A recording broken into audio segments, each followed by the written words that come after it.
Hi guys and welcome back to our YouTube channel. Is it my YouTube channel or yours or ours? What do you think? Welcome to my YouTube channel, Pika Na Raych. It's a channel where mbona uongei? Si unaongea sasa. Ndakuoverlap ukiongea si lazima umalize kuongea. Asa endelea tumaliza. So it's a channel where we cook, but today we are not cooking the simplest meals with the simplest ingredients that you can find just outside your door. Today we are doing something very interesting. Yes, and so far guys, if you haven't subscribed to this channel, make sure that you smash, destroy, finya hiyo kitu inaitwa subscribe hapo iharibike, sawa? And also like monda, yani ile kuharibu hiyo like button, all right? Yes. If you don't like this video, by the way guys, if you like the video, it makes the video get more views. It makes the video, like more people get to view the video. So it would be of very much importance for you guys to like the video, subscribe, and also turn on the notification bell so that every time we put up a new video, you guys will be the first to be notified. Na leo tuko na mbogi. Tuko na mbogi.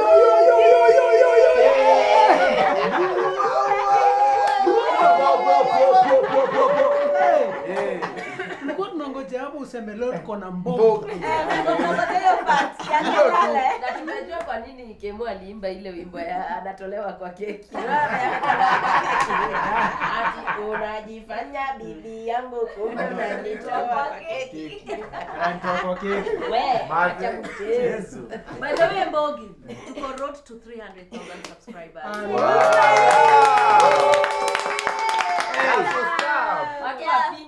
Wafinye. Actually wa destroy anasema hivyo. Wa destroy. Monda hiyo Monda. Yes. Yeah, so yes, you want to tell me something? No, I wanted to now start this conversation. All right, let's go. Yeah, so guys, you know, today we are not cooking, but we are cooking. There's a topic that I want us to talk about, and people really avoid it so much. We are married couples here, yeah? Yeah. But topic yenye nataka tuongelele manze ni topic manze you avoidiwa na hawa watu. And I have to say, I am born again. Still. Amen. Hallelujah. Na wewe? Nimeokoka. Umeokoka. Na hii Mbogi Tumeokoka. Na Yesu ni Bwana. Na Yesu ni Bwana. Oh, hallelujah. So topic yenye nataka tuongelele wadau. Lately Kemo, kumekuwa na cases mob sana za divorce. Mob sana. You know, there's a time I think we were talking tunasema manze kitu ina go south sasa because now it's unajua kitambo huku nasikia It's home, iko nyumbani. Yeah, sasa ishafika ikaingia. Yeah. So what do you think, you guys? What do you think, what is happening exactly? We are married couples. Yeah. First of all, I think we should start by asking, have you ever gotten to a point una feel manze wacha ikitu ikae? Kitu imefika mwisho. Haiwezi songa tena. Hii iko tu. No, tumesema hivi, bado tumeokoka na tukue tu genuine na tukue tu open because hawa si wenye wanatu watch wengi wao wanafikirianga sisi huku nje tunakuaga na some rosy marriages, you know, cause ya vitu zenye tunawashow. Na ni important tuambie vitu venye zinakuanga. Kwa ground. Whether tuko kwa camera or not, vitu zikuaje. Vitu zi wapi? So ushaifika to that point, unasikia hiyo acha hii kitu ikae. I think hakuna mtu achaifika hiyo. Yeah. Like una feel kaende basi. You're the newest, wacha niseme the newest married couple. Yeah. Oh, by the way, I think we should introduce. That's the first thing tungefanya. Oh my God. Iko tu sawa. Hata si wao. This maybe kuna wasawaji tuona. Kila mtu ajiintroduce. Ama? Yes. Unajua ni nini? Maze tumezoeana mpaka unaona ni kama tunajuana. Mbogi. Ifanya jangi kwa kamera most of the time. But tunajuana ile ya. So it's good to introduce ourselves. It's very important. All right, let's go. All right, my name is Milka wa PK from the Peekays. The Peekays that I introduced. Tumeka madem na machalio side. So yes, what else are we saying about ourselves? Born again. I am a mom to a 4-year-old, married to PK himself. We have been married 5 years now. We are going to 6 years. And we are content creators, we are influencers, we are entrepreneurs. What's your YouTube channel name? the Peekays. The Peekays. That is our channel. Alright. So hata nyinyi mwende hapo mwakaharibu huko pia. Ziharibike zote. Yes. Hi, I'm Rena Solomon from the Wadosis. I'm at the Ritchies kwa YouTube. I'm a mom, I'm a born again Christian, and more so I'm a wife to Richard. Amazing. Do you have a YouTube channel? Yeah, the Ritchies. Alright. Hi guys, I'm Wamboi Kajim. Most of you know me as Wamboi Jimmy. I'm a Mama AJ herself. I'm a mother of one and a wife to Kajim himself. And I'm a digital content creator. And we also have a YouTube channel that goes by the name The Kajim Family. Amazing. What was Jim? Sasa huyo mwenye ametajwa ni mimi. Unaget Hi guys, my name is Kajim, MC Kajim. I'm a radio presenter and I'm so happy to be here. I'm so happy. This is my first time, by the way, to be in this channel. I'm so happy. Tupige makofi. Karibuni sana. I'm a radio presenter, I'm an MC, and I'm an entrepreneur. We also have a YouTube channel. It's called The Kajim Family. This is my beautiful, lovely, my one boy. She's here with us, and we are so happy and delighted to be here. Kwa hivyo pia nyinyi tafadhali mkimbia hapo kwa YouTube channel. I think we are the youngest, but we are now in this forum. Na najua tutagrow pole pole. We are so happy to be here. Karibu sana. Thank you. Karibu. We've been married happily Happily 2 married 2 years. Yes. Oh yes, and the journey So bado continues. honeymoon. Honeymoon kitu gani? Sisi ni honeymoon mpaka mwisho. Wadosi. There is no time for suffering. Mpaka mwisho. Honeymoon. Honeymoon mpaka mwisho. Hallelujah. Amen. Decree Amen to and that. declare. Yeah. Yo, what up? Mdosi ndani ya nyumba kama kawaida. The baddest director Ritchie. Baba watoto wawili. Baddest director in 254 international. Sawa. Na tuko na YouTube channel inaitwa The Wadosis, The Ritchies. Of course nimekuwa mara kadhaa nimekuwa kwa hii channel na wale wasawa ni juu, please enda kwa The Wadosi, The Ritchies family. Piga ile kitu. Wale watu trisoni wengi mkinipatia attention mind. So tukimbie pale ama usi Kabisa. Wacha tuendelee kupiga gym. Tuendelee kupiga gym kabisa. But Mungu ni mzuri. Ukisimama pale kidogo mnakaa combat. Uko na reflector. Uko na reflector. Now how many years have you Been married. I think 12. You think? Babe, You think? Wow. Kuna time unaweza kaa kwa marriage. Ai, na si ati those years sisi ni wa- mingi. na si ati sisi ni wazee. Eh. Tulini ni mapema. Ni kama ukimuuliza ulimaliza form 4 lini? I think I think 2000. na uko zile za Kibaki alitoka 12. The 12 year. 12. So respect. wow. 12 years old. The OGs. Respect to the OGs. Yeah. Wow. So what's up guys, my name is PK, mwenyewe nitajwa pale mbele ndio huyo, married to that lovely girl there. I am a father, I'm born again. We have a son who we love so much. He is now 4 years, so we've been married 5 years now, going to 6 years. We are creators online. We do life together, we do business together. I'm also an accountant by profession, and I'm also a self-made chef. And I'm happy to be back to Pika Na Raych. Tumekuwa hapa mara kadhaa. We made food na vitu kama hizo. Tuko Pika na PK, Pika Na Raych, zote whatever it is. Na tuko na YouTube channel, it's called the Peekays. Kimwa amesema go there, destroy, alafu monda. Wewe ni baba. Ati bonda. So I like. Alright. Yeah. So karibuni guys. Thank you. I think every one of us has introduced themselves. So we are going back to the topic that we were picking up about the divorce rate, which is like going Crazy. off. Yeah, like by the statistics zinasema like Kenyan has the highest level of, rate of divorce. imepita hata maji, as in wase wana divorce crazy. So this is an issue obviously that we need to address and know like what's really going on, what's the problem, what's the root of all this, because obviously there's a root to the cost. Cindy, there's a cost to this. Yeah. So we need to dig it up and know like the way forward. How are we gonna move forward? If you're gonna either stop this or slow this or reverse this. Yeah. Yeah, because the Kajims ndio youngest in marriage so far hapa. Like for you, mostly nakwaga for women. Have it gotten to a point unasikia manzee hii kitu wacha ikae?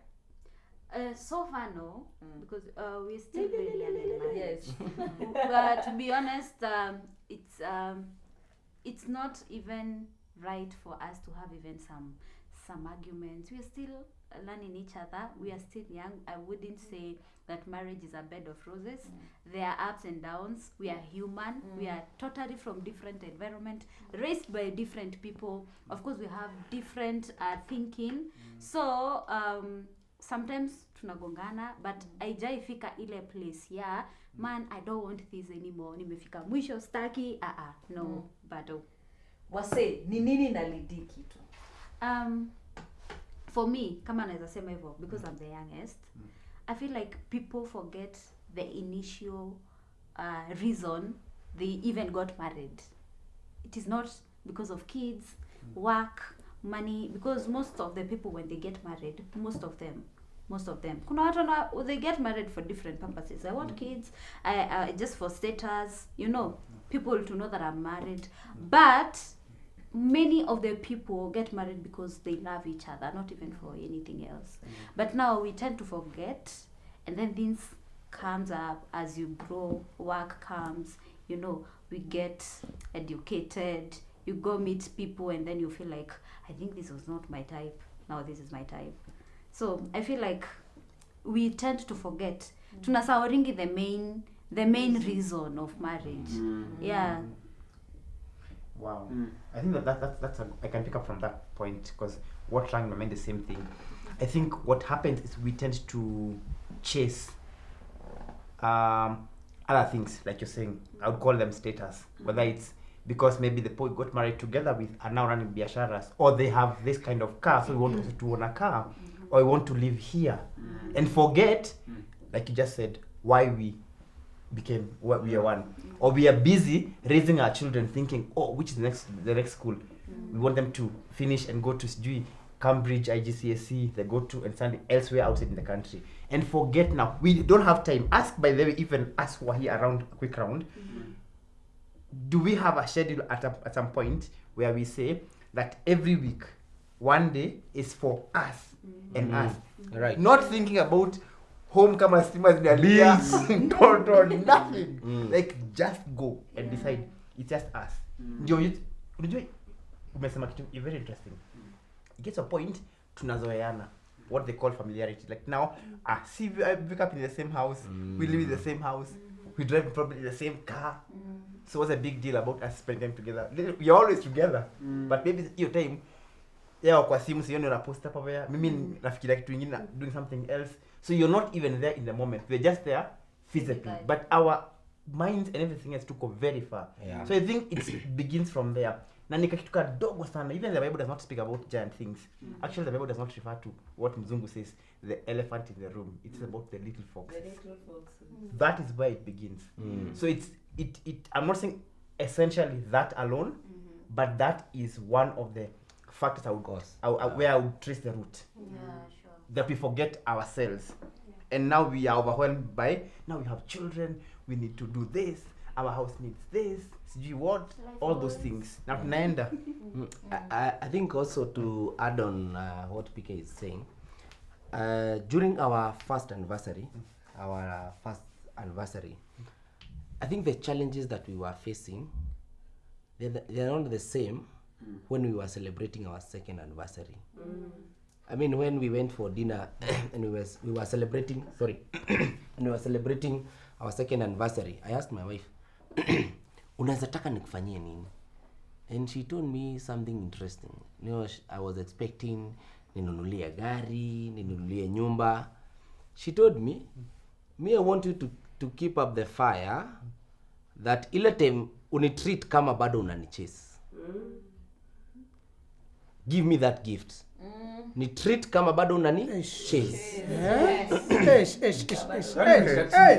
Yani because ile time nilikuwa na mchase hatungekosana, lazima tungeenda out hata kama ni drive through. Unaona tu hata kama ni drive. Maybe si una do maybe hata kama hiyo walk. Lazima I was so cautious nisimkosee. Una get that time. Saizi nishapata sasa unaweza and you know Kajim, acha nikwambie. Kuna conversation, kuna place nilijaa mingi sana. Tulikuwa tu hivi couples tumekaa tunabonga.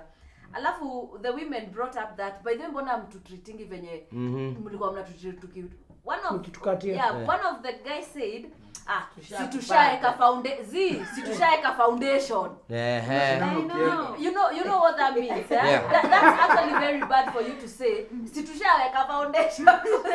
Me by the way, let me tell you, I don't take it lightly when I see like we work in a restaurant. We are so gentle to waiters. Hi, excuse me, can I have some water? Yes, thank you so much. Oh, thank you, that was a good service. Even tip. You look at the kind of a person who is saying such words versus akiwa home. Nipe maji, uko nipe nini? Nifanyie hivi. Nifanyie uko zile za you are so kind to a stranger rather than even ule mtu mwenye. I also don't find it kind, na tulisema Bwana Yesu asifiwe. Amen. I also don't find it kind that your wife yeye anaserve pale church pale mbele, anaserve mchungaji hata anajua the amount of sugar, the amount of honey,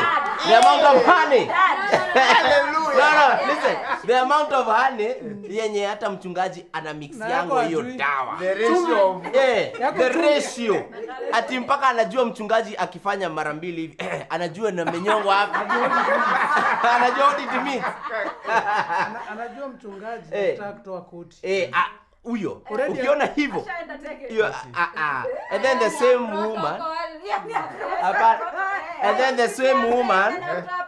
woman at home she's not serving you venye ana serve church. Nikuweka ngapi? Bado unakunyonga sukari. Hujasikia mambo ya diabetes? So unaona hiyo kitu inaweza cause divorce. Hiyo ndio ina cause because adding to what my wife has said, like kusahau haraka. I mean, why were we getting married? Because right now, cheki, kila mtu saizi, kuna hawa wazae. Wenye saizi wanatoka hizo mahao Karen, wanatafuta keja ndogo. Juu sasa watoto walishaenda US, wengine UK, walishaolewa. Sasa anatafuta kahao kadogo, ama hata wanaacha haukaa hii bigi, anaenda kwa servant quarter. Kwenye wataonana haraka. Bado uko poa wakawa na macho ine hivi. So sasa hapo unapata sasa the main thing of marriage was not even children and everything. Sasa companionship. You know? Love and everything. And at that point ndio sasa tunarusha hiyo hapo tunairushanisha hapa. Na most of the people that are affected by that ni wenye wanataka nyinyi ladies who want to become independent women. Bwana Yesu asifiwe sana. Amen. Disclaimer.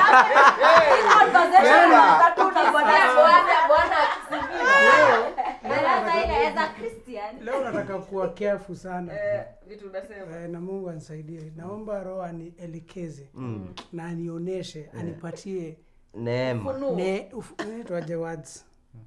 Matamshi. So mimi naweza angalia na Christian perspective. Mimi naweza sema marriage iko na purpose. Turudi kwa Bible kiasi. So once lose your purpose, because God akona reason why Kemo akona Rage ayuko na PK. Hizo vitu ikwangi tu will happen. Ayuko na milk wa PK.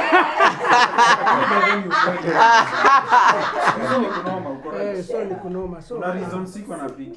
Kuna Baya saizi. Kila marriage iko na purpose.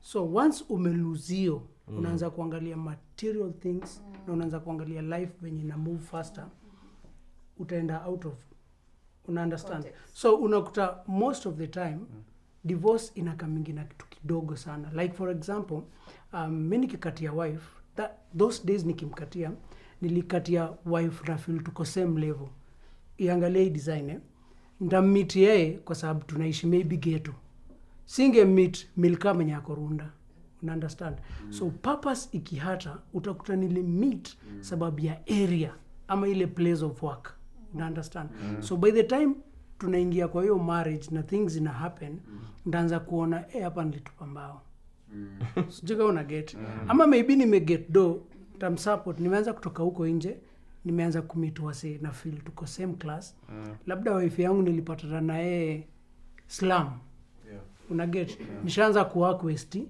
nimemtoa slum tumeenda tumeishi kitu kama South Sea unaelewa ama west so unaanza kufeel hapa so nasawa ile papa so once umeluzio divorce you come hivi respect itakosa tumadharau tutaanza so una feel anything ananifanyia kidogo naanza na yona ikiwa big thing unaelewa so tumadharau kwa hao that's why unakutamsea anaanza kuona nitapata na demu huko nje na feel dem ni level yangu sawa and then pia to try to every time unaambia wife yako nakaa poa unamdungisha poa unajua wife yako akishinda kwa hao na dera kila time mimi hata mimi umletea noma wachanga kushinda ukipiga hizi vitu daily cause nataka kukuona una understand watakuwa na mali jo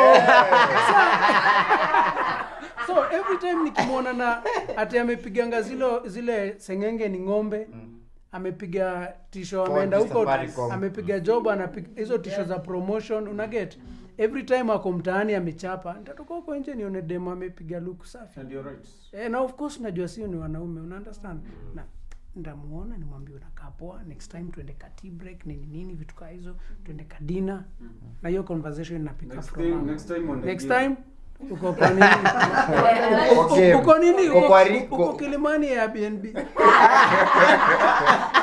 Rich, nataka kuuliza mbona you guys fear when we women get empowered like you why that fear do you feel like when we get empowered we'll feel like now we don't want you guys we want to be independent or ni kama when we get empowered we feel like now you are no longer my class ama what is it that you fear are women not supposed to be empowered and is it that wives at being a wife you are not supposed to be empowered you are just supposed to be a housewife take care of kids give birth raise them and then later you know what happens in time and then now are we not supposed to be empowered as in wait before muache kuongea wili wamenyamaza sana nilipata kusema so one of the things that we keep hiyo swali yako si swali I'm contributing to the story ya divorce we are coming back there we are coming back so we have said this so many times in places that we speak people forget the vows nataka sisi wote turudie vows inaanzanga for in inaanzanga na riches for richer for poor for better for for better for us kizeni hizo ni vizuri unajua watu wanasemanga na hiyo excitement ya mimi niliambiwa nirudie for better for us in for richer for in sickness and in health till death do us part people tend to take those vows very loosely for kamenje muone na again wanakuwa wameambiwa na pasi warudie so hata kuna mtu anarudia hapa ukisweatingi formality but do you know all these vows are tested within the lifetime and the lifeline of your marriage so what happens when they are tested will you break will you when the day hakuna do ndio unaanza kudharau mwenzako ama mnaanza kuwa na issues will sickness amekuwa paralyzed will it make you now leave the marriage for better for worse what is the worst that could happen in your marriage think about the worst that could happen when that worst happens are you still gonna stick there unajua sasa kwa harusi nini umevaa lashes nini zimefika huko nini harusi nini you don't think about those vows. You don't think about this person might ever get sick in his lifetime. Will I be there? This person anaweza kosa siku moja hatuna do. Will I be there? This person anaweza kuwa the worst of the worst. Will I still be there? However, I want to also play the devil's advocate. Kuna vitu zoo change tu kwa life and people change. Let us be honest. Uliingia kwake hiko na mtu mwenye ako tu nini. Alafu tu useme huyu msi ameanza kuwa violent. Are we as Christians are we still going to stand here and tell people to stay in that marriage? That's a very good question. No, because all these people we are hearing they wana divorce hatujasikia ni kwa nini. Hatujui na maybe hataki kusema maybe zenye tumesikia. But what if it's actually something to warrant, because God does not want you to stay there and die. You understand? I think these days what I believe, if you get to a point where watu wana feel wa divorce, mimi you feel say it's not only physical torture or anything, ingine inakuangata mental torture, which actually I was being told mental torture is more dangerous, is worse than the physical torture. So una feel mimi sitaki kukua tortured physically. Me I'd rather just walk away because to be not physically, mental torture. Is it mental or emotional? Emotional. It's I mean emotion mends up with your with your mental. Which me I feel now this is coming from my mouth. Yes. This the rate which depression inaenda right now. We have so many married couples who live in depression in their marriages. Because maybe they want to show that we are still 30 years, 40 years, we are the ones who are still making for status. So also that's another question, and we are going to answer all these questions. When does it become okay to actually, I know we are talking about divorce rate imekuwa nini nani, but when does it become usikufia hapo kwa hiyo nyumba? Because I think niwe ulikuwa umepost someone you lost someone who was killed by I mean aliuliwa alikuwa kwa marriage. I think kwa marriage, na kuna mwingine bado niliona beste yangu tu aliuliwa tu hapo kwa mlango yake akienda akitoka nje akagongwa ya mwisho. And we are hearing so many things in the news. So then you ask yourself, okay, do I wish for people to divorce or do I wish for people to die in the marriage? I think it's a very difficult question. I think personally I don't okay the okay. Right? I don't believe marriage ni kuvumiliana. I mean, I don't literally believe marriage ni kuvumiliana. I mean, look at the rate at which people are dying. Kitambo we used to think that when you are 90, 100, right now unapata msemi young anaenda na probably hata hajafanya kitu yote, maybe hata alilala hakuamka. So you don't even have a chance to kusema ni something happened or anything. So the moment that you start okaying things that umepigwa leo, unajua tuliambiwa marriage ni kuvumiliana. Some people, and with all due respect, who are making marriage to be so much difficult, they are our parents. Our parents are really contributing for divorces and for toxic relationships. Kwa sababu utapigia mama yako umwambie, hey, Pika jana tulikosana akanifanya hivi na akaniambia naweza niua. Anakuambia wewe hujui wanaume. Sisi tumepitia. Sisi tumepitia. Babako kuna siku alikuja akafanya. Na si bado niko hapa. Now let me give a true story. A friend of mine, she committed suicide. Now this is what happened. Alifanya harusi big sana. But they kuna death ilinihati ilikuwa hiyo. She did a very huge wedding. Na alikuwa hizi churches za mutaratara, the CK, the PCA, I'm not going to mention which because they might know who I'm talking about. And personally me alikuwa ananishow Rich, mimi I am tired. I am tired. Anyone who follows me on social media, I always say it's okay to have a break. If By you break, feel do you tired, mean if you feel tired, it's separation? okay. Yes, it's okay for you to have a break. Go and think things out. So me nilikuwa I'm sure. I think it's okay for you to talk to your parents and or just the church and all that. Akaniambia Rich, my parents, which ones? You see? Au wenye wanashinanga wakiniambia did a big wedding and Mago saba. Exactly. Status. Haya. Sawa. What about the church? Elder, the parents, okay, nisha mention. Parents wake ni church elders. What So, will the church say? Ni Mungu tusonora. now that's another problem. Ni Mungu tusono, Mungu tusonora.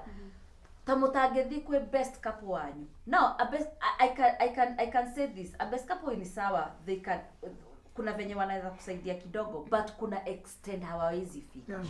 Juu hata you not kuna zile vitu zenye utawaambia. Yes. Zingine itakuwa. Yeah, because you see when this lady, she was actually coming to me. And I'm not the best couple. So meaning already kulikuwa na hiyo disconnect between yeye na the again because what will the society, why can't you guys go pray kwa mountains, you know, and all that. The lady eventually committed suicide. You see? Because the pressure was so much. She She wrote a letter and she was very specific and named names. Ma'am, I told you this and this and this and you told me this and this and this. Dad, I told you this and this and this and you told me this and this. Church, I did this and this and this and you did. No, I wasn't in the list.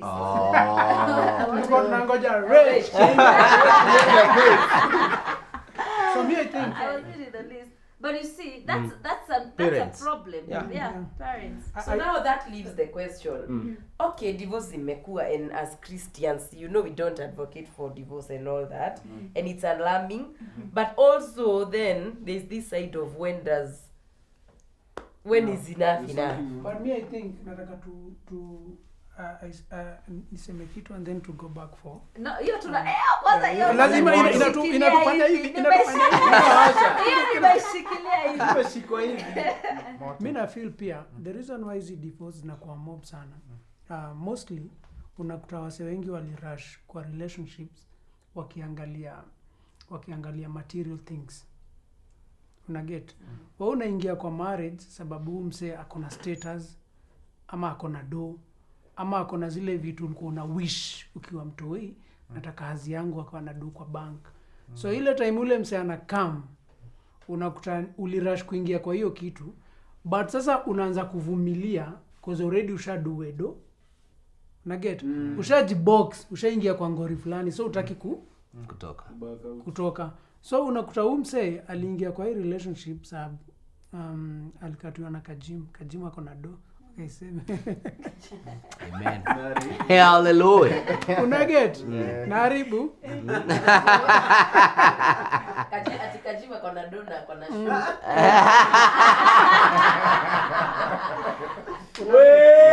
unakuta umse na mostly ladies chalia kikudai atakuwa mpoa sana. Azina atafanya zile vitu zote. Unaget ndo akuwin. So chali akushaingia kwa hao. Manze tusimari mseju ni msupu. Hipsi uisha. Acha nikusupport na aka point kasiepe. Why do we admire people in the Bible? I mean, we admire the kind of Joseph, we admire Miriam. Ati udem aliimba mpaka nguo zikafanya nini? There are people we admire in the Bible. Have you ever seen them? No. Have you ever seen them? No. So what do we admire? We admire the character. Right? So I want to support you that Mungu, I mean, ukibarikiwa na dem ama jamaa, I think character should be. Kama ameongezewa hizi zingine, to God be the glory. Yeah, it's true. Kama akonazo, yes, nini, hizo ni added advantage. We admire people in the Bible whom we've never seen. We hear Zakayo alikuwa kijana mfupi, mnono round, kijama kakeyare. Unaget? Kijama fulani kakeyare. Kajama kalikuwa kabaya sana by the way. Una get? But kabaya. Lakini Yesu amekaa hata hakuwa amekuja kumuona. Umsi hata akiwa mbaya hivyo ameenda kwa mti kuangalia Yesu. Then Yesu ako zile za boss, leo dinner Pika Na Raych kwako.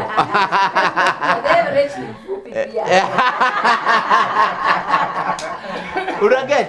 So unaadima jamaa kaa huyo that hata kama before hata a confess sins zake aliambia Yesu that mimi najua nimekosea hawa sijui nimewaibia and everything. So you get inspiration from the Bible and you admire those people. You know, you admire watu wote, kila mtu kuna mwenye you admire in the Bible. But you've never seen them. Because of character. But we admire their character. So it's a higher time I think but even the young people who are getting married. Generation ya sahi wanaangalianga. Hakuna generation ya sahi because hiyo generation ya sahi ndio watoto wetu watapatana na wao wakiwa mentors, sisi tukiwa wazai. The reason why nasema hivyo ni poa tukue real. Mostly watu wanaangalianga uko na nini, of which is wrong. That's why unakuta hizi divorce zina happen mob kwa sababu wasio walirush. Kuna best yetu hata alisema kwa video, alikuwa anasema alikuwa kwa relationship mbaya sana, lakini kwa sababu ule msevenye alikuwa wa hype anapiga starehe, unaelewa? So alikuwa anajikuta ule mse anamfanyia vitu mob mbaya, but anakumbuka zile vitu ana need to get kwa mse. I know. Of which hizi vitu anaweza get akifanya kazi, akifanya job. Also inaunganisha na kuignore red flags. That's also another point. You unasema huyu nitamchange tu. Kiona nitamchange. Kitakuramba my sister. My brother kitakuramba ramba. Why do I also feel on that point ya kusema story ya kurush into it? Na feel pia hii nini yenye tumeanza juu tumeingia a new dispensation ya social media. Unajua ni kitu hii haikuwa I feel ili create your hype ya competition. So unaangalia una scroll unaona best yangu ameolewa. Na ameolewa na mse ameweza. Una scroll mwingine ameolewa. Na ameweza amevibe. Wewe bado miaka unaingia kwa hiyo pressure ya ku rush into something. Lakini ni juu ya pressure yenye umeona kwa social media. Hata wazazi. Hata communities. Kwanza the society kwanza. And I think some marriages are founded on the wrong foundation. Meaning that maybe nilipata ball nikafosiwa kumariwa. We didn't have a chemistry with this guy. Maybe kwetu tulisota nikaambiwa niolewe asaidie my sisters to go to school. There are those marriages. That's a wrong foundation. Already it can't work. Sababu si kitu tulikuwa hata unataka maybe it's maybe a planned marriage. I think pia hiyo ina cause kutoelewana later sababu even you have not sat down you talk, you know how you're going to. Unajua mkitaka kufanya harusi ama mkiplan you're getting married. You sit down, you agree, I learn you, it's intentional. Here you're pregnant. What do? I get married. Hata hujajua mwenye anakuwa ako aje. And then you go maybe amekuwa pretend all that time alikuwa anataka kuingiza box. Amepretend hata anakunywanga. So you find the marriage pia can't. Kuna someone tunajua. Ni best he's our friend lakini saa aliget into such kind of a marriage cause pressure ya church utaibisha church na wazazi utatuaibisha. So yes ni ile tu amepiga ball imeingia sasa unaforcewa ndio ati ikae iko poa. But wameishi life ya suffering too just because of this something kwa una get utaki I know somebody who got married because the guy raped her. Umerepiwa na a friend of the family like in our church. Kama wazazi wangu na wake like it's me wanaendanga the same church, we are neighbors, we are friends. Then the guy rapes this girl. Wanaongea as the two families, wanaona the only thing we can do ni umuoe. Atutaki ifike or she got pregnant. No, I did rape too like and but then that was wrong. It's wrong. Somebody mentioned akasema about purpose. And ukiangalia purpose also it's bigger than even us when you took your marriage because I say this a lot to my wife when we're speaking now. I refer this nasema I don't want our children to come and say that if our parents did not do that would not be here. Case in point ni hiyo scenario yenye mnani anajaribu kuputa across. All of us here, I'm sure there's something you say, unajua kama budangu angefanya hivi, ingekuwa hapa. Yani there's something we say, and I choose to say fathers because somehow mothers have found a way of balancing both. Unless now that we're seeing extremities where now that you choose to even take your life away and leave your kids, I don't know to who. But kitambo mothers used to play, play mzee ameenda ama anashinda kwa pombe, play the mother and the father. So if I come home, unaitisha madhe fees. Kuja nyumbani madhe nakwambia uoge. So you see now women have found a way of balancing. So even us, you nasema now introspectively, because you see what nasema, we are pointing nasema the parents do. The family friends do. Now you know those families and those parents, we are them, and even in years to come will be. So what will we do to our children? Will you then run to you umwambie usijaribu mimi mzee wa kanisa, or what will you do? Hold that thought. Kemo, hebu songea hapa kidogo. Usongea Kemo. I know what you want to do. Anataka kumleta hapa jioti women empowerment. Sasa unaona isha itarudi pigania we will box in one seat. This is the biggest question. Kwani tumevaa mapola? This is the Sikunaleta conquest. This is the biggest question. Yeah. Are we empowered women a threat to you guys? Can I go first? And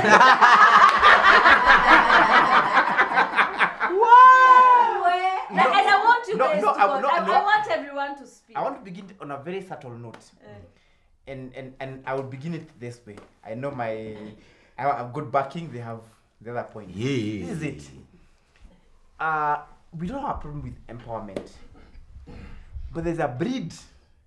There's a breed or a certain percentage from the empowered women who are misrepresenting you women. And I love what you brought in about character. So because for you, if we can now quantify this, is the empowerment in terms of what you can do, or is empowerment in what you have? As I'm saying, so there's a percentage of your fellow women that are misrepresenting that empowerment. And so to us, misrepresentation, how are they misrepresenting? In this way that I think Wamboy mentioned that when she was putting the point across. This way. So a woman feels that now, because now I have my own money, I have everything within me. I have children. Not even children, but because they say they can even nowadays they have sperm banks here somewhere they can go and even buy. You choose what they say light. they have. It is material. Exactly. It's material things. So yes. I have my own car. I have my own body.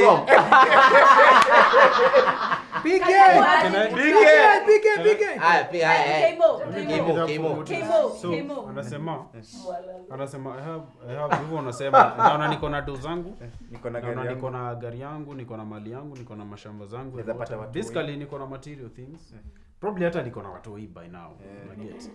The thing I need now according to their mindset is freedom. So do you wanna feel marriage ni kama imewa box. So I wanna be free, I wanna be free. So you so that's what I'm saying. Yes. So they feel now that so now that section nimesema, because nimesema see all of you. So they feel now that, and these are two stories by them we've had. Yeah. And I feel now that man I don't need him in my life. What I don't need him. Like they close the door at usipofika nyumbani by 6. Ritchie unafikiriaje hiyo story? Hiyo story. Wacha tu neutralize kizungu. Hiyo story ni ngori. I think swali yako ilikuwa mbona why? Yeah, ndio hiyo. Mbona mko threatened? Mimi siko threatened at all. In fact, wife yangu mimi umshow like for now na feel na plan kumpump a thrive. So me for me siko So hautakuwa na problem kupam a thrive then a thrive like a thrive. I think unafaa I think unafaa kujua tu cross mse that wako. bridge when we get there. Exactly. Unafaa kujua mse wako. No, but you see, but unaona Ritchie mimi ni dem. And the truth is, naweza blow to a certain extent. Unajua tushaikuwa kwa hiyo situation. There was a time alikuwa poa, sikuwa poa. Na ilikuwa inawaku poa. So kai ku happen that time. Una understand? So at the end of the day unafaa understand mtu wako ni wa aina gani. That's all. Ukijua mse wako ako breed gani na tabia zake. Unajua utajua tu mtu from the beginning. But now generation you have seen what is happening to women. I'm sure you know kuna that's why inasema ina depend na type na character. Because tuko kwa hiyo breed. Tuko kwa hiyo breed. We just talking about generally because the audience that's why inasema ina depend na mse. Kuna wale mademu wako sawa. Mimi najua madem kadhaa wao ndio breadwinner kwa familia yao. And it's okay. Na ana respect hazi yake. And it's okay. Una understand? So is it okay when I'm the breadwinner? It's okay. It's very okay. Because mimi nimekuwa kwa that situation. Tunafinyana hapo. Tunapata kuna. So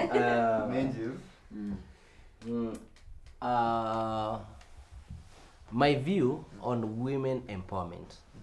First, I will give my personal experience. I have been in media for the longest.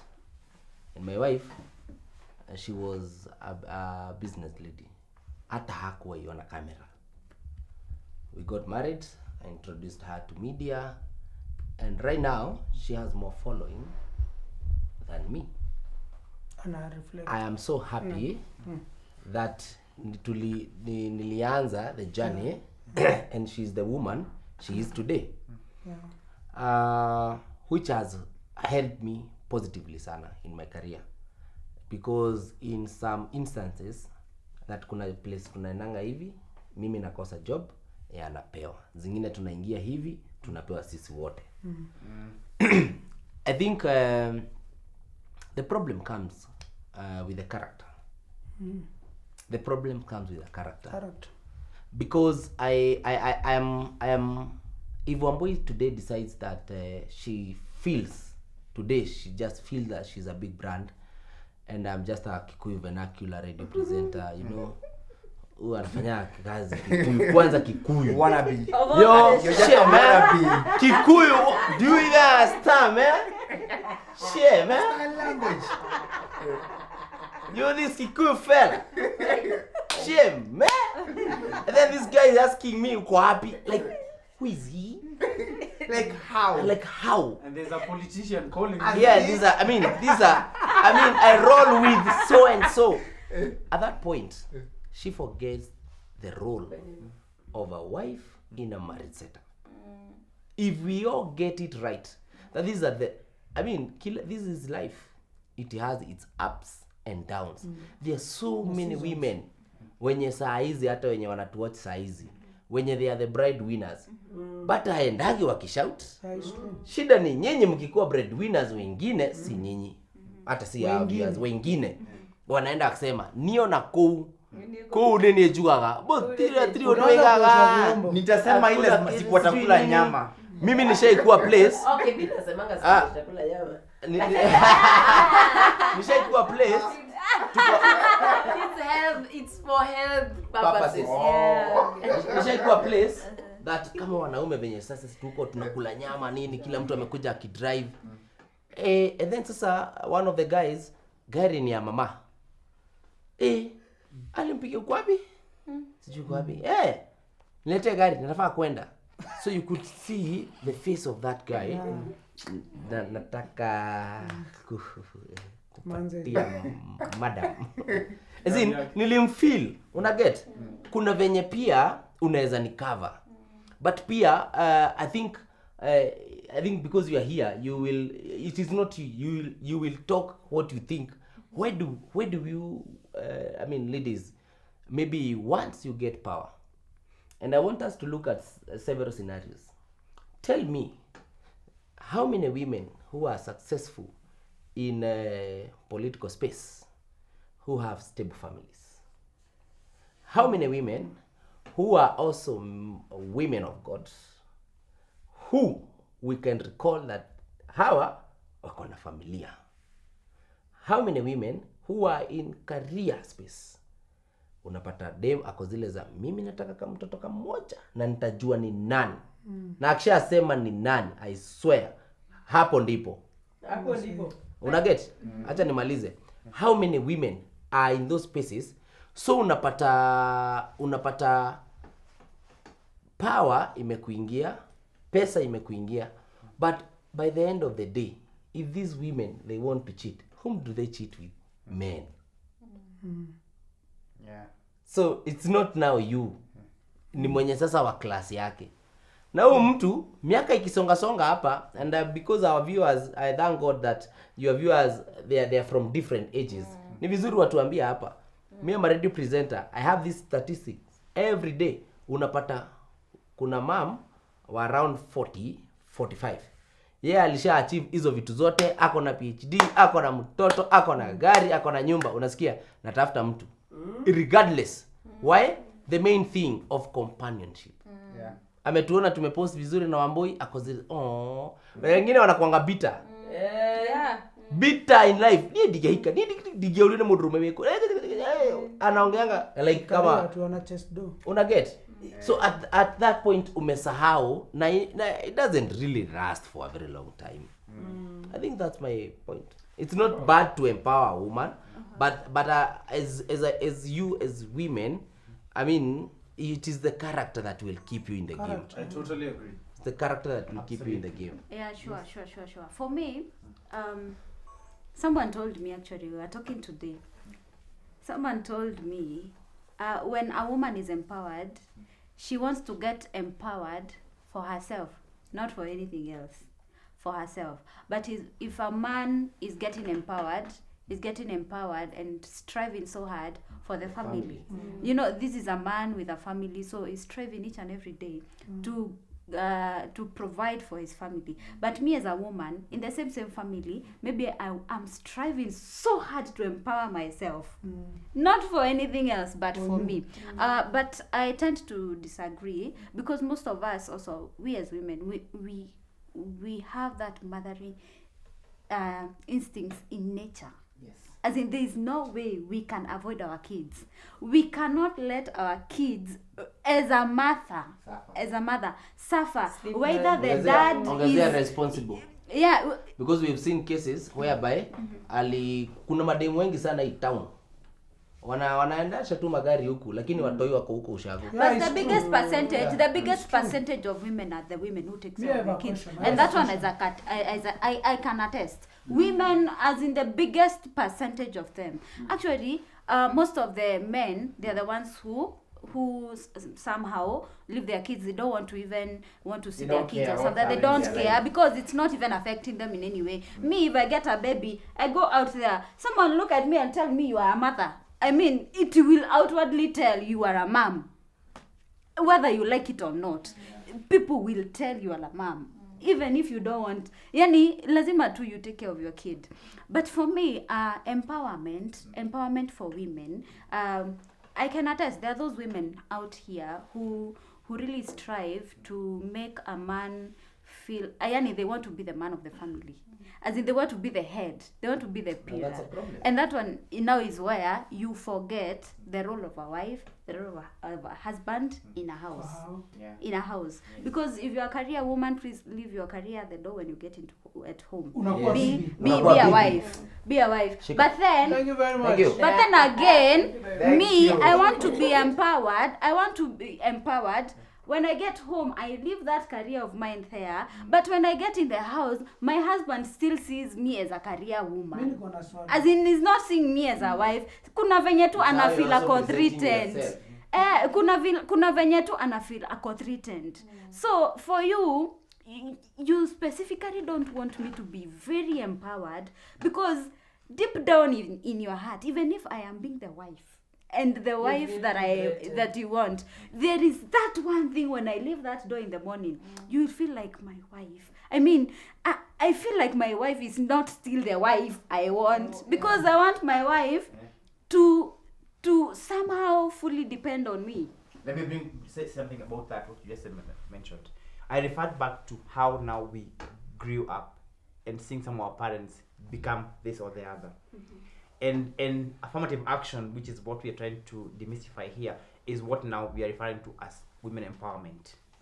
So we've seen this thing metamorphose into, for lack of a better word, into a monster.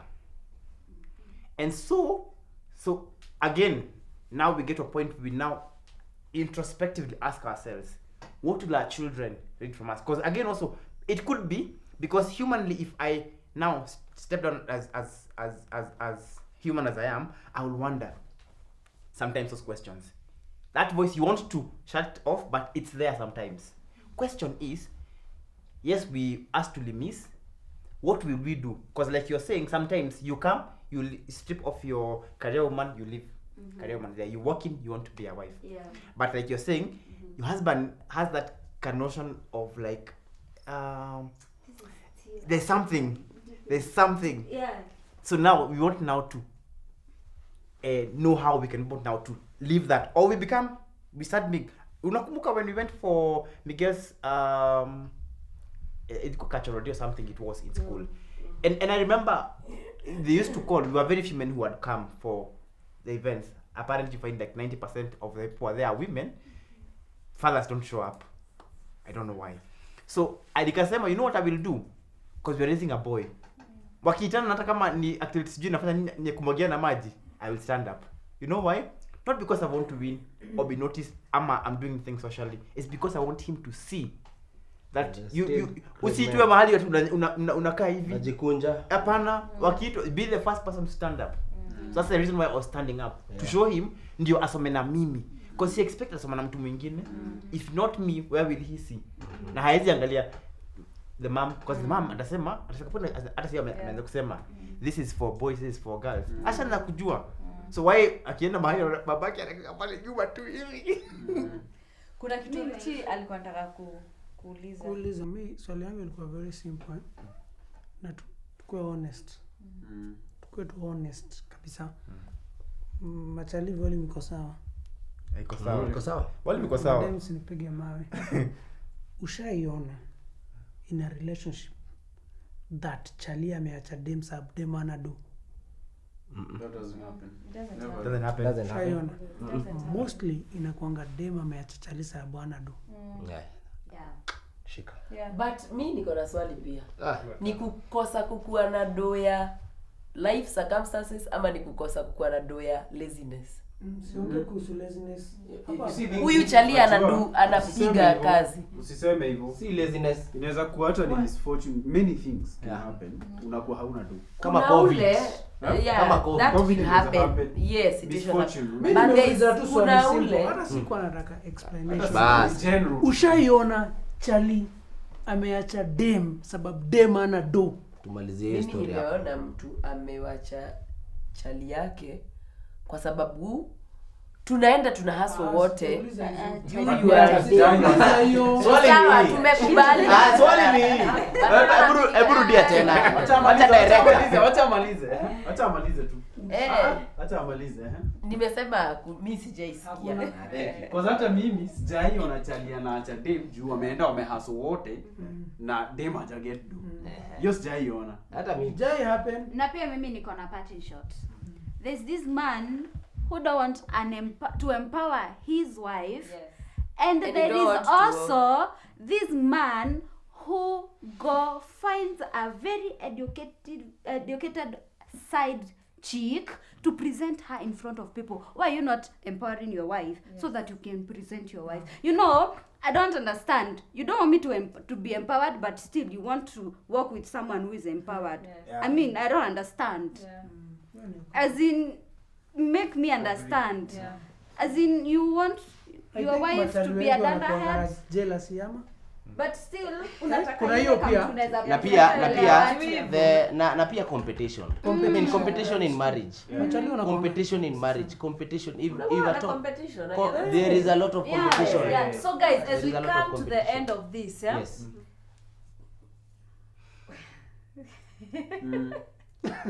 Hiyo usijaribu kuchange hiyo yenye ulikuwa uweke. Toa.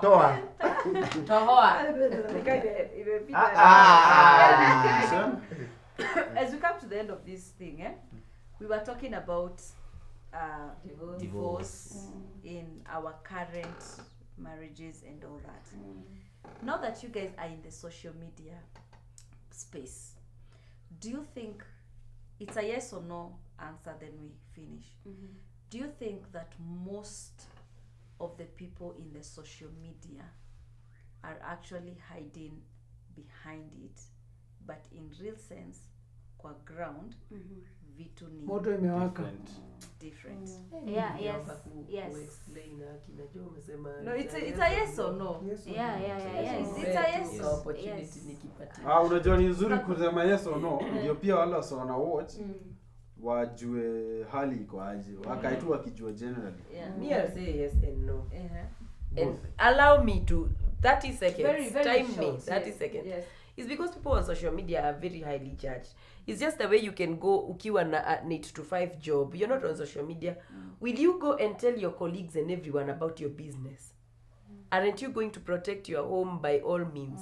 I think I'm not going to go and tell everyone we are fighting with babe today. I think not about I think si hivyo. Kuna wase wengi every time wanaoneshanga good side. Yeah. I think hiyo ndo question ya Rich. Good side. Marriage. But means jaiona mkisema. So leo tuongeleshani means jaiona. But I always Everyone shows the good side. it's okay. So the Rich anauliza. But mimi uongelelea the other side of us. But not every time. But not all the time. currently. Not You know every why? time. Unajua kwa nini Rich ameuliza hii? Ameuliza hii sababu watu wa social media, Ebu Ritchie kuna kitu nataka kusema. watu wa social media wanapea watu pressure, wanadanganya watu. watu wa social media Ngoja. ni nani na Tuko hapa. Sisi. Tuko hapa. So Rich ameuliza. Wote ionyesha your bad side. Nimalize tu please. So Rich ameuliza social media watu wanaoneshana vitu poa but behind kwa ground things ni so yes or no, sababu nyinyi wewe umesema sioneshangi vitu zangu mbaya, so umeansa already umeansa. Wewe unaoneshangaza kwa mbaya Ritchies. That's why ni yes or That's why it was a yes or no question. But ni yes to everyone. Yeah, for everyone. Sijaiona kina Kajim akisema ati leo kunoma. Nyinyi sijaiona. Now that which was about to lead to my next question. Do you think us in the social media are actually leading people out there to get married to the wrong people for the wrong reasons? I support iko hivyo. No, Marriage works. No. Marriage is a personal decision. But social media watu Marriage is a wanapiga person. Sikiza venye Elewa swali. Naelewa. Kajim, elewa swali. Sikiza swali vizuri. Elewa question yangu. Iko na trick. Elewa swali yangu. Hivi ndivyo nauliza. Anakutrick. No, see. Nasikiza. Go. And I want you guys even in this uko wenye mna to watch understand this question. Do you think that us in the social media are showing people the good side too much such that we are making them think That's how it should everything should be That's how it that should way be. such that they are rushing into They it dive into it. without even thinking. Head first. But why would you dive into something because of Milka and Peekays? Ukitoa kichwa No, inatoka. I'm asking a question. No, It's do you called- think So I think let me come this way. it's also a yes or no? Wacha ni dive. For me, I feel no. For me, it's a no. I cannot watch your marriage And then for dive. you, and then I feel like I want to get married. Why? So now you why? want- But you you are think dating it's your people- husband. There is no one like Kaimo out here. Watu hawajajua No kukosa one like kucompare. Kaimo out here. That is a personal problem. Yeah. I cannot go copying everything that I'm seeing. That's not my It is problem. not copying, Milka. What we do, we encourage them, right? Yes. As we speak to them, we say we are encouraging them. So if I don't show them the bad side of our marriage, they will assume marriage is always good. But don't dive into You see marriage what we because do, my marriage is what we do when perfect. we are doing that, and now this one we are winding up. When I show you guys about my marriage, we will always say marriage is not a bed of roses. Yes. When I'm saying that, that one I mean, not every time we are okay. Laughing. But maybe I will not come here in And front say of the you way- guys telling you what Jimmy exactly did. But I will tell you, tunaletananga juu, tunakosananga, we go a day without talking to each other. That we say. That one we say and they know. I mean, hata sometimes tunaletana juu, hata tukishoot, tukianzia hapo, hey babe, tungegoja hata niongee or something. Yani, they know you guys are not always on the same page. You're not perfect. We are not perfect, but we cannot go every time. Hi, let me No, as we wind out cha ukweli. Cha ukweli. Videos where, Cha ukweli you know, people kumaliza. know that we are not perfect. Cha ukweli kumaliza. I remember when we were getting married, we went to our bishop. Sisi hatukwenda premarital classes. And bishop wetu alituambia, Bishop Dr. Edward Moshiri, he told us this. He actually called us in his home for a dinner. And he told us one thing, that hiyo kitu imenisaidia sana. Mimi sitawaambia what you guys are going to do. We nawe munyitane muthii muthodeke ki mucie.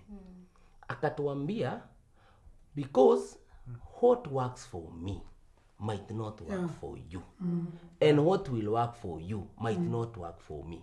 We have scenarios whereby personally I can't siwezi kaa like 1 hour bila kutext bibi yangu, and that works for That us. is them.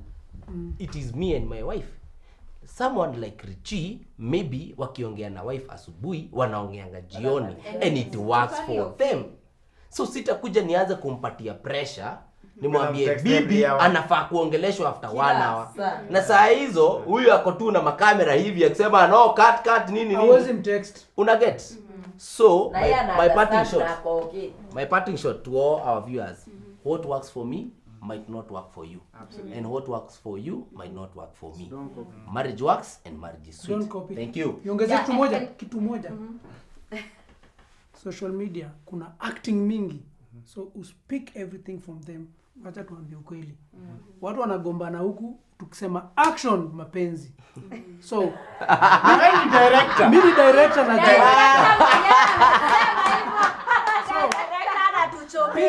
ile ina work for you. Watu wanagombana huku tukisema action.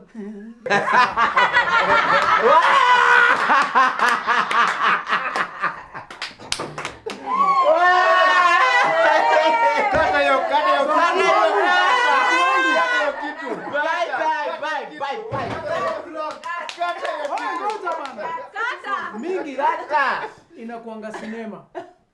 Hao watu wakienda holiday wako kazi. Usipe bwana yako pressure. Wako kazi na lazima wapige sinema ndo wasell. So pick ile ina work for you venye Kajim amesema. Usiangalie marriage yao sana. Sawa, so Kata hiyo guys, kitu. vlog ni yetu. Hata kutukatia. Sawa, tumalize vlog. Baby conversation umenyamaza sana. Mme notice? Tulikuwa tuna moderate. So Mimi naweza bonga vitu mob lakini anyway I think to conclude. So much has been said. Yes. We can't say anymore. yeah. Plus there's so much that can cause divorce and we cannot even be able to address everything right here. Like there's so much. Yeah, I think you guys on the comments down below, you can tell us what is the main reason you think divorces are happening so much here. And probably Kenya. if you're divorced, tell us maybe a reason in general why you got divorced. Why you got divorced. Yeah. I think that would really help someone. Yeah. Maybe in their marriage. Yes, Yeah. marriage works, but marriage is work. So guys, thank you so much for watching, and I want you to do something very quick, real quick, because kuna ingine moto kimo. Yes. Ina happen next right after this. So guys, tunataka after this mkimbie kwa the Ritchies. Sai kimbieni teke because uko kumewaka hivi. Ndio link hapa. It is hot like a heater. Yes, ndio link hapa. Ndio hapo. So teke. So guys, up until next time, it's a Bye for now.